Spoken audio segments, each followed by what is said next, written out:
What's going on, everybody? Welcome back to Call the Damn Lead, the show by sales professionals for sales professionals. I'm your host, Drewbie Wilson, with more than 2 decades in sales.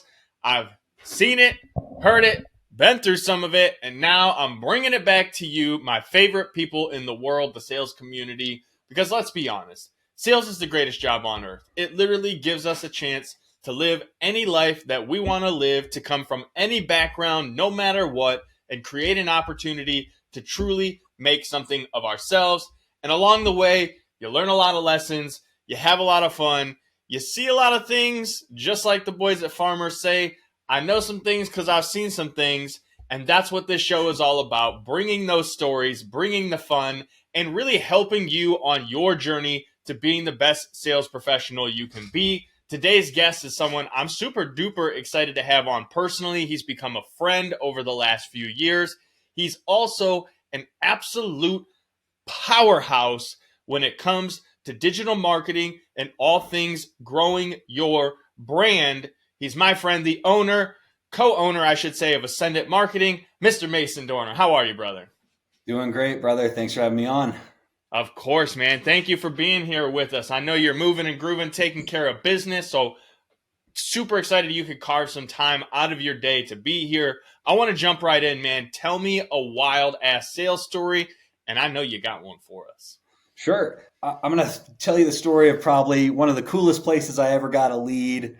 It did eventually turn into a deal, but you just never know who you're going to meet. You're always networking. It's like Glengarry, Glen Ross, right? ABC, always be closing. Like, you just never know. I was on, this is almost a year ago now, but good buddy of mine who's also a business owner that I met through a mastermind invited me on a trip to Vegas. And we're supposed to go see this UFC fight there, right? One of the other guys that's going with us, he ends up having some major hookup for like floor seats. And so we watched the UFC fight. And this other guy that came on the trip, his name's Phil, is also a successful business owner, sold a couple companies, done some big stuff. And so we're talking, we're hanging out. And on the trip, he randomly is like, hey, do you want to go hang out with the Chainsmokers? And I'm like the DJ group? And he's like, yeah. I'm like, okay, yeah, sure. How's that going to work? He's like, oh, well, my daughter's really good friends with them. And she found out that we were here. So she's going to like fly here with them and we'll get to hang out with them and like go to their concert and stuff. So I'm like, all right, this sounds awesome. So we go to the UFC fight, go back to the hotel. We're like getting escorted up to, their penthouse on the top floor of the Wynn. So I meet my now new friend's daughter. She takes us back. We're hanging out with the Chainsmokers. And people don't know that those guys are actually one of the most, if not the most successful tech hedge fund founders from outside of tech. And like nobody took them seriously at all back in the day. They're like, who are these rock stars wanting to do tech stuff?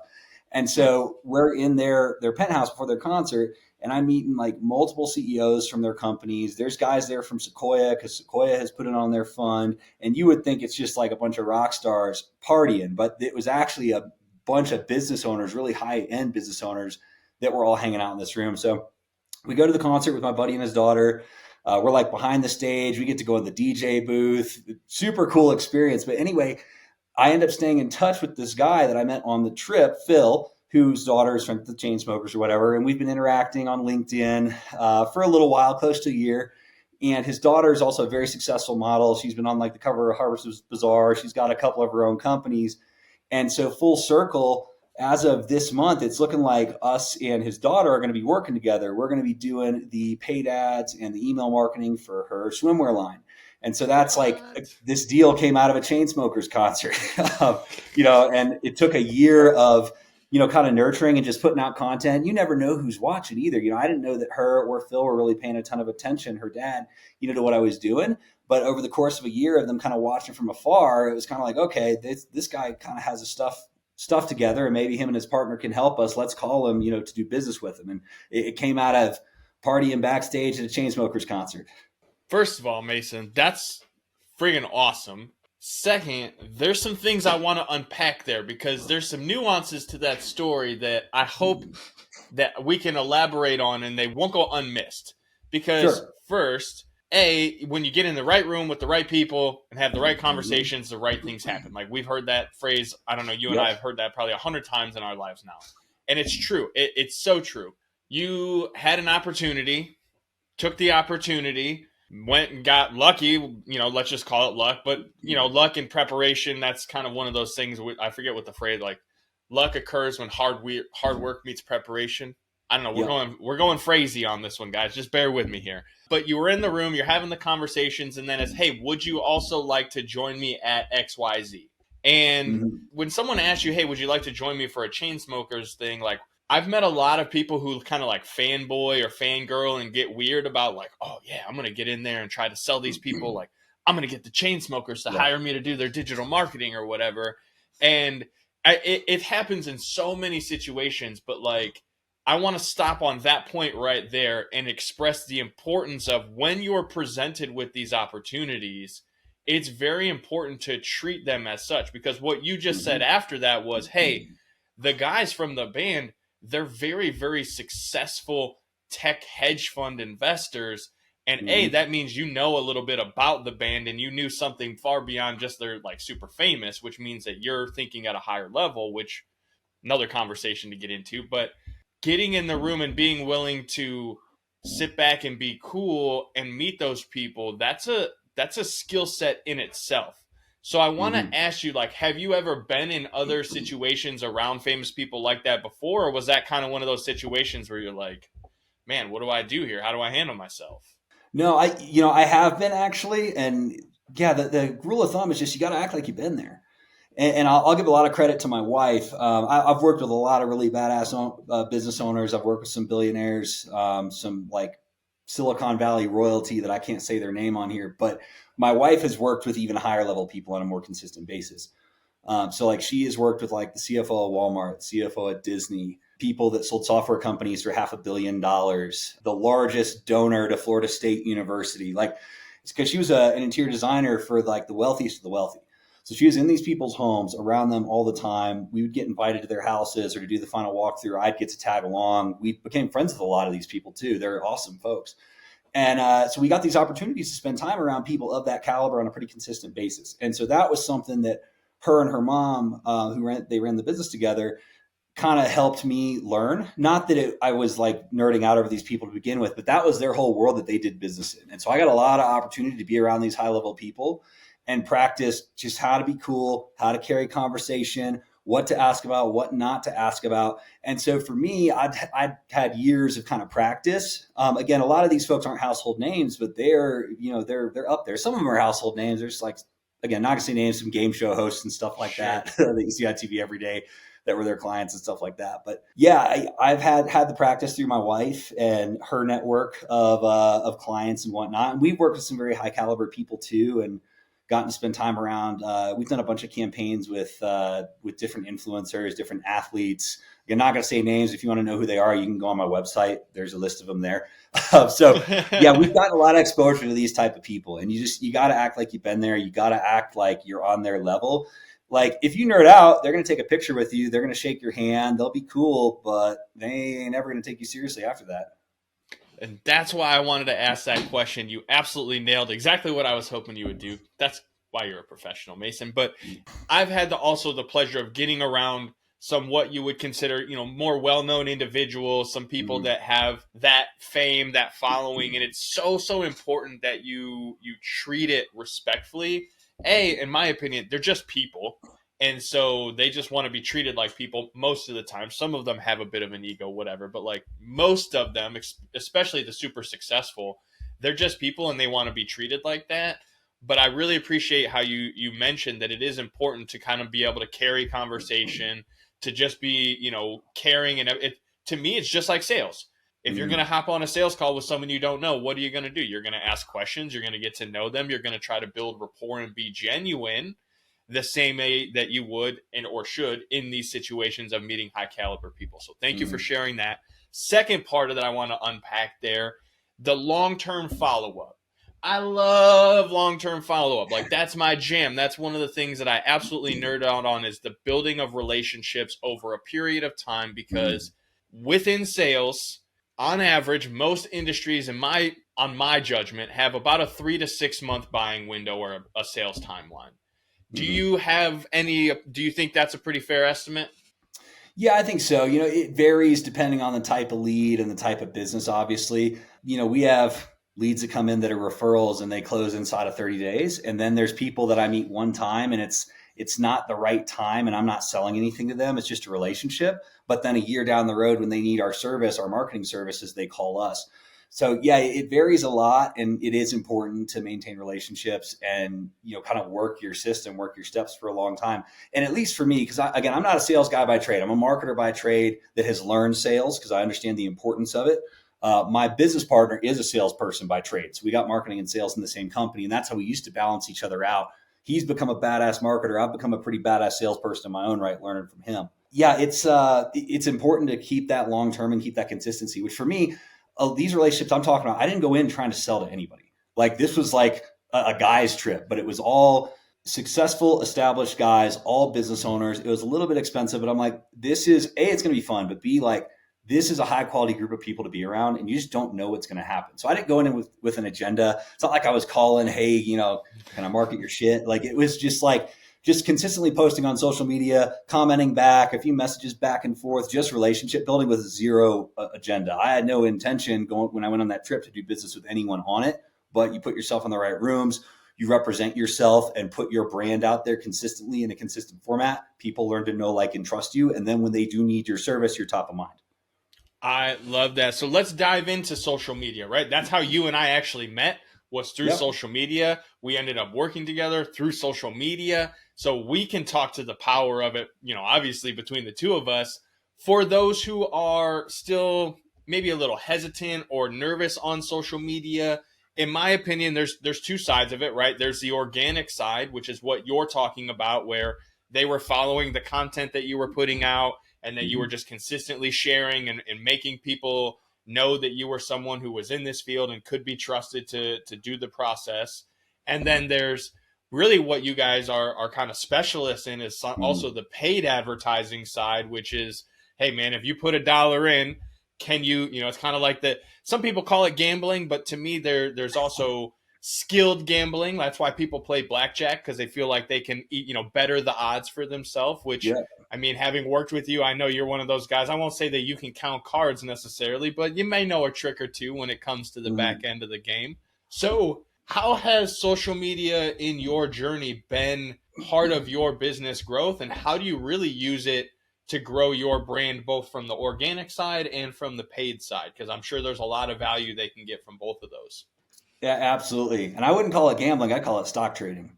Come on. All right. Now we're talking. I can't wait. There's more math and science behind it if you're good at it. There's people that suck at stock trading and that trade stocks like they're gambling. I mean, I consider myself to be a hedge fund manager. Like, my clients give me dollars and say, go and get me the maximum amount of dollars back. I'm going to find the best keywords, the best audiences, the best ads, and find those combinations to get you the best ROI. You don't have that when you're gambling, right? It's just kind of like, you have a little bit, with blackjack, but I'd say it's more scientific than that. So I like the stock trading analogy, but gambling's pretty close. But that's why he's a closer, folks. Bravo. Bravo. So yeah, because I mean, if I go up to somebody, I'm like, hey, let me gamble with your money. I promise I'm good. I'm closing nothing. If I'm like, I've hey, seen some of those gurus. They don't last very long. Yeah, if I'm a stock trader, I'm your investment advisor, and I have a data set that I use to make you more money. That sounds way better. So that's part of the pitch. But so to talk about the importance of social media. So like you said, we're predominantly a paid ads and conversion rate optimization agency. However, we get our business 50-50 from both organic and paid. For us, we do run our own ads. We do run our own funnels. We call and work our own leads. Most agencies don't do that. Like 90% of agencies do not run their own ads and do not use the tactics they use for their clients to get their own customers. But for us, we've cracked that. So we got that predictable revenue model that nobody else really has, or a lot of folks don't have. And for us, the paid side is where that's our consistency. It's predictable revenue. The clients that come in through there are not as big, but we can consistently get them. We know if we spend $4,000 on ads, we're probably going to get 8 or 10 SQLs. 4 of those are going to close. We know it, and that backs into like $1,000 CAC for somebody paying, $2-3 grand a month for email marketing, right? That's our lowest ticket product. And so that's our predictable revenue. And then people upsell, from email into ads and other services. That's the predictable revenue. It's a longer, not necessarily a longer sales cycle, but they start at a low ticket. We work them up. As we build trust with them, we sell them more services. But that's what I would say when things are really humming. that pays our bills. That puts us in a place of like, okay, God forbid we churn a client, which doesn't happen often. We flip the ad funnel on, we get another client plugged in, we're good to go. That's kind of the consistency. Now the organic side, it's less predictable. It takes longer, but the big fish come from the organic side. So like the big companies that we've gotten, the $1 billion tech unicorns, the publicly traded companies, those have all come through organic social, through just my consistent posting, and not from our company, from my personal profile. People like following people. People don't like following companies. So we have social profiles for our companies, but the majority of the leads and the big business that's come in through social has come in through my personal profiles or my brand, my personal brand website, et cetera. And so those have been the big fish. So the paid ads, it's consistent, it's predictable. You don't get as many trophy clients or huge wins out of it, but it pays your bills, it keeps you stable. And then kind of the long-term investing in social media content, in consistently showing up, in consistently networking, that's where we really get our trophy clients or our whales from. So that's how those two kind of play together for us.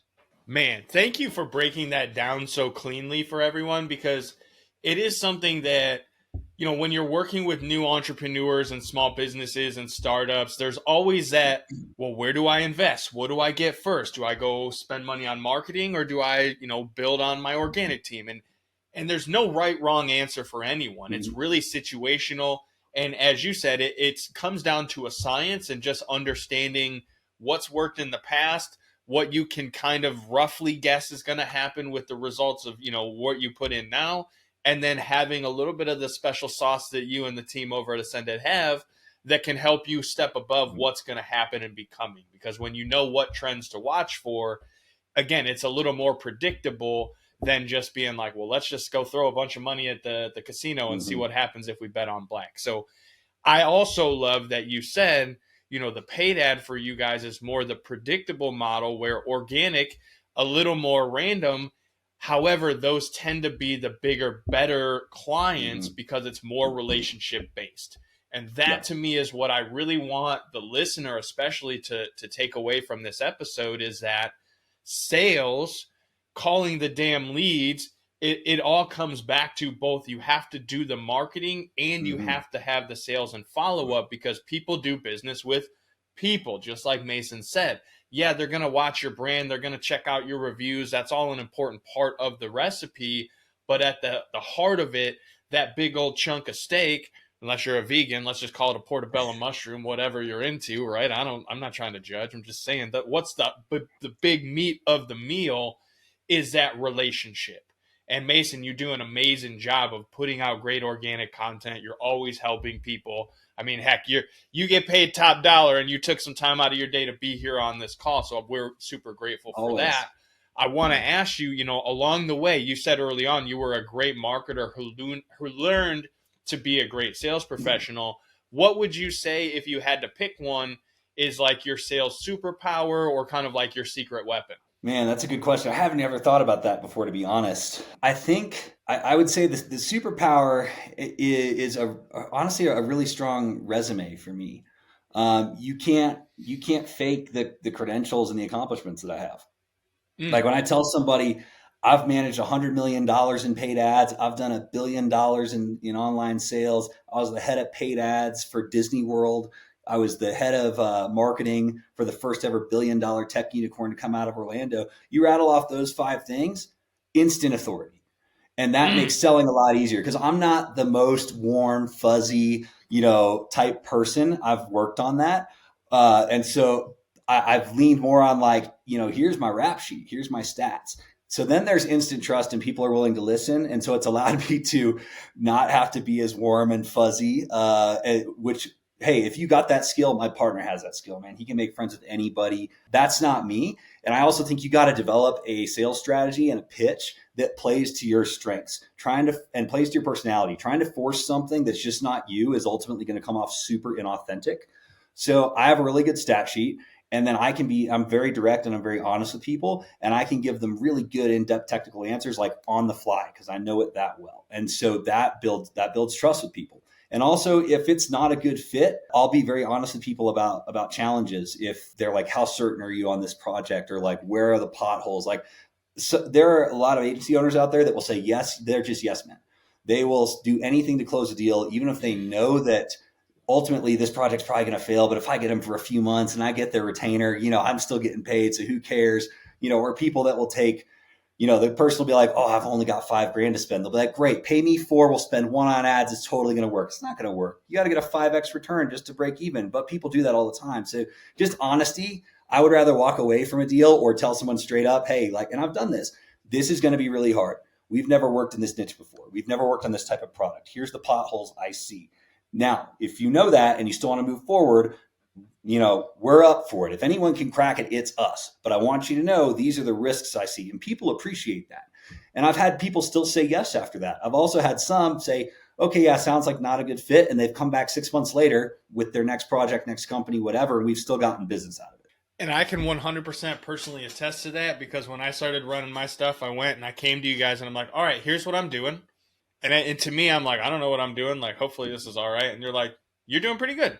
Yeah, you could hire us, but I mean, it's going to be a marginal return. Whereas I'd rather see you reinvest that into some other pieces right now. We'll give you some guidance and, some opinions, but you were very straight up and honest. And you could have easily been like, oh yeah, we can add 10% to your conversion rate. We can do this. We can do, and you may have. Like, I don't even doubt it. Like, and I'm excited to know that when we choose to work together, those are the sort of like authentic conversations we're going to have, and why I continue to work with you and send clients your way, because there's like so much truth to the fact that it's like, I have worked and seen so many of those marketing companies that'll do that are like, yeah, man, we can take on this niche having no damn clue what they're doing. And they're just going to go and copy somebody's funnel that they found online and basically paste it over with your logo, having no idea how it works or what the actual offer is or anything to go with it other than, I don't know, this one's been running for 6 months in the Facebook ad library. It must be pretty good. Let's just copy it and steal it from them, right? Like, we won't get into that side of it, but I've seen it, you've seen it, and we know there's a lot of those guys that exist, which is why I'm grateful to know that we have a relationship and that I can send clients your way to get an honest opinion. That's one of the things, again, it comes to relationship.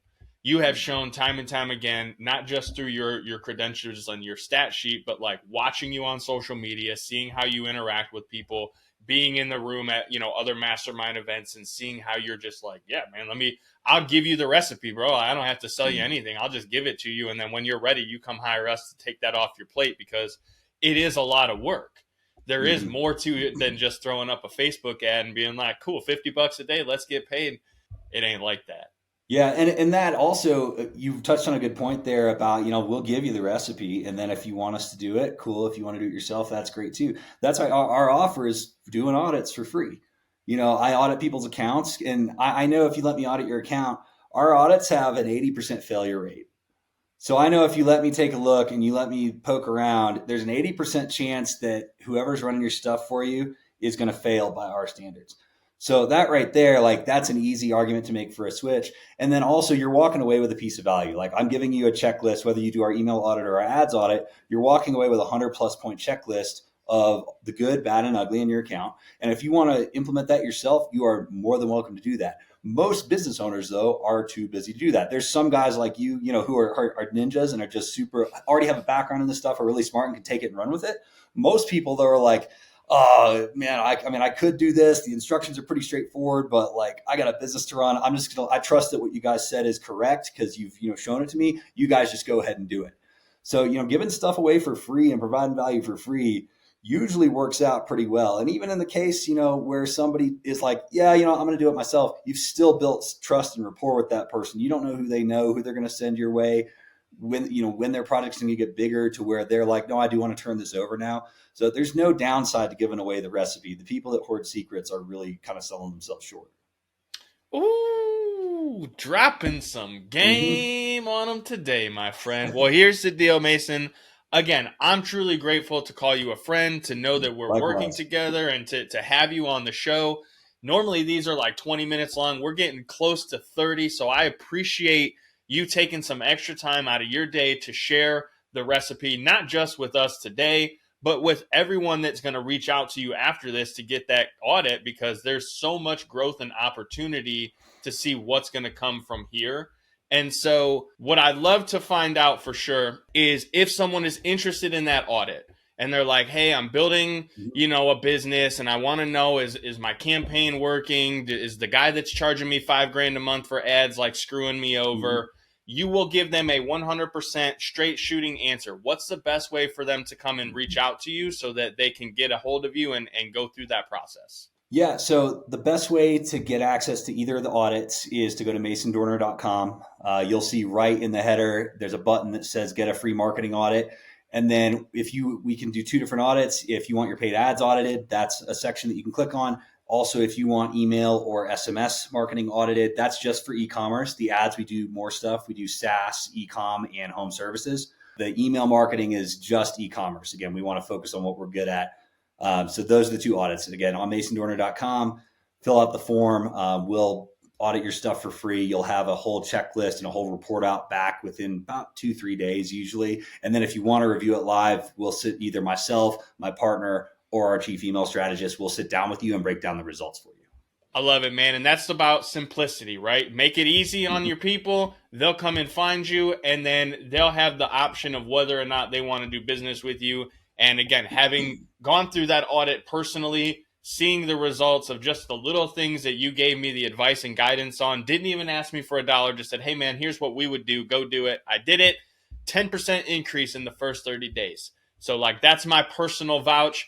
I don't get anything from this. There's no affiliate deal, nothing like that. These guys are just genuine, great human beings who I've had the pleasure of getting to know and work with over the last year. So reach out to them, take advantage of that offer. I cannot say it enough. Mason, after that, I always like to ask, man, sales is a crazy business.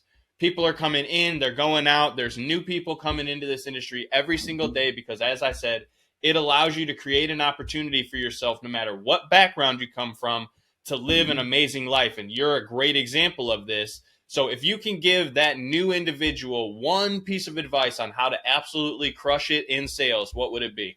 Man, another good one. Again, I'm a marketer, so I don't really think about the sales stuff a whole lot. I've just kind of learned it and picked it up through experience. So you're making me think and kind of. Really all right. Well, maybe if you can give them a marketing tip on how to go out and be great on the marketing side, that would be a great piece of value. Like either one. You tell me. I'll go sales because I got plenty of sales experience. I'm real good at it. I just haven't taught it like I've taught marketing. So I don't have the sound bites boiled down and ready to go off the cuff like I do for marketing stuff. But I mean, I would say the biggest thing in sales, actually, this is sales and marketing. Build your audience. Build your audience on social media. Like I realized, watching guys like, say, Ty Lopez, for example, the dude has sold 30 different products in 30 different niches, and just whatever's hot, he jumps on it and he can sell it because he's built his audience.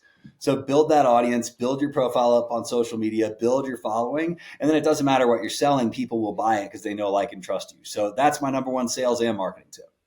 Damn, that's a good one, dude. I appreciate that, and that's going to make a great sound clip. So thank you. I'll make sure that we find you. And if you got some value out of this today, you're listening in, you enjoyed it, you liked the story, there's something that you learned, share this on social media. Tag us at Call the Damn Leads. What's your tag, Mason? Sorry? What's the tag for you on social media? How can they tag you if they share this episode? At Mason Dorner. See? At Mason Dorner. Tag us. If you liked it, share the show. At Call the Damn Leads, at Mason Dorner. Let someone know that you got something out of this. Share it with them so they can get something out of it, because that's what this is all about. Creating a community where you can learn, where you can grow, and you can create any life that you want to live if you're willing to do the work, if you're willing to call the damn leads, and if you're willing to give with the heart of a servant, just like my man Mason. So Mason, thank you again, brother. I appreciate you being here today. Likewise. Thanks for having me on, Drewbie. Absolutely. If you guys enjoyed this, go share the show, subscribe, tune in, leave us a review, all that good stuff. But more importantly, if you have a kick-ass sales story, you've got something that you think is so wild, people aren't going to believe it, go over to callthedamnleads.com/podcast and send me your info. I want to have you on the show. I want to share your story, because every time I get on here, something even crazier comes out, like hanging out with the Chainsmokers. That's a pretty wild story. If you think you can top that, head over to callthedamnleads.com/podcast. Sign up. Let us know. We'll see you on the next one. Go call the damn leads.